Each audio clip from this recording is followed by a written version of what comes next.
मतलब यह है कि जब किसी घटना की वजह से देश एक बड़ी कीमत चुकाता है, अपने नेता को गंवाता है, तो उन नीतियों में परिवर्तन किया जाता है।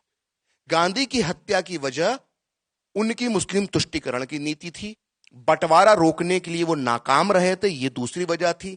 तीसरी वजह यह थी कि वो शरणार्थी, जो हिंदू शरणार्थी पाकिस्तान से भारत आए थे, उनके प्रति उनका बेरुखा व्यवहार था। और चौथी वजह थी 55 करोड़ रुपए देना। इस वजह से उनकी हत्या होती है। अब उनकी हत्या के बाद होना क्या चाहिए था? ये जो चार गलतियां, ये चार भूल कह लें, उनकी हत्या को होने के बाद हमारी तत्कालीन नेहरू सरकार थी, उसको इन गलतियों को दुरुस्त करने की जरूरत थी। इन चार नीतियों में बदलाव लाने की जरूरत थी, खासकर मुस्लिम तुष्टीकरण की नीति में बदलाव लाने की जरूरत थी।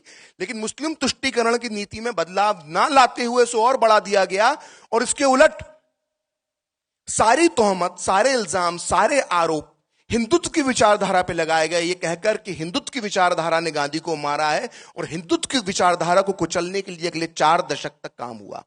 तो 90 के दशक में जब हम देखते हैं कि बाबरी ढांचे को ढा दिया जाता है, तो इसकी जड़ में वही है कि जब 4 दशक तक आप किसी विचारधारा को दबाएंगे, कुचलेंगे, और सरकारी ताकत से जब ये करेंगे, तो उसका हश्र एक दिन 6 दिसंबर 1992 होगा।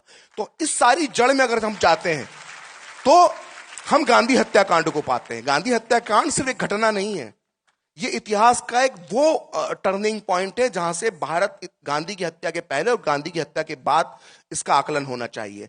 अगर गांधी की हत्या के बाद सबक लेते हुए उस वक्त की जो सरकार थी, नेहरू सरकार, वो मुस्लिम तुष्टीकरण पर लगाम लगाती और साथ में हिंदुत्व की तरफ भी ध्यान देती कि अगर ये किसकी कीमत गांधी के रूप में हमें चुकानी पड़ी है, तो इनकी भी एक भावना होगी, इनका भी एक विचार होगा, ये भी कुछ चाहते होंगे, अगर उस तरफ ध्यान दिया जाता, तो शायद आज हमारा जो सामाजिक ताना बाना है, अगर मैं कहूं कि अगर जो सांप्रदायिक की स्थिति आज देश में जो है, आज उससे कहीं बेहतर भारत होता अगर हमने गांधी की हत्या से सबक सीखा होता। लेकिन दुर्भाग्य से अंश हमारे तत्कालीन हुक्मरानों ने और उसके बाद आने वाली सरकारों ने गांधी हत्या से सबक नहीं सीखा, बल्कि गांधी हत्याकांड का इस्तेमाल अपने राजनीतिक फायदे के लिए किया।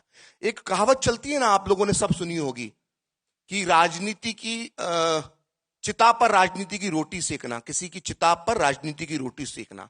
अगर इस देश में किसी व्यक्ति की चिता पर राजनीति की पहली रोटी सेकी गई है, तो वो चिता मोहनदास करमचंद गांधी की थी, और उस चिता पर राजनीति की रोटी सेकने वाला कोई पहला व्यक्ति था तो वो पंडित जवाहरलाल नेहरू था।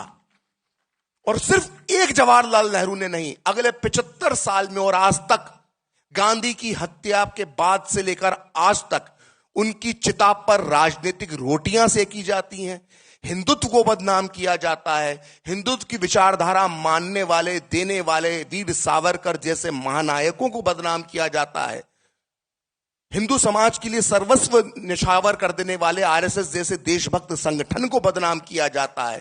तो गांधी की हत्या का इस्तेमाल 75 साल से रोज प्रतिदिन हो रहा है, और गांधी की चिता पर जो है राजनीति की रोटियां सेकी जा रही हैं, और हम लोग उस सच को नहीं जानते हैं। ये सच सामने आना चाहिए, इसी प्रयास के अंदर ही मैंने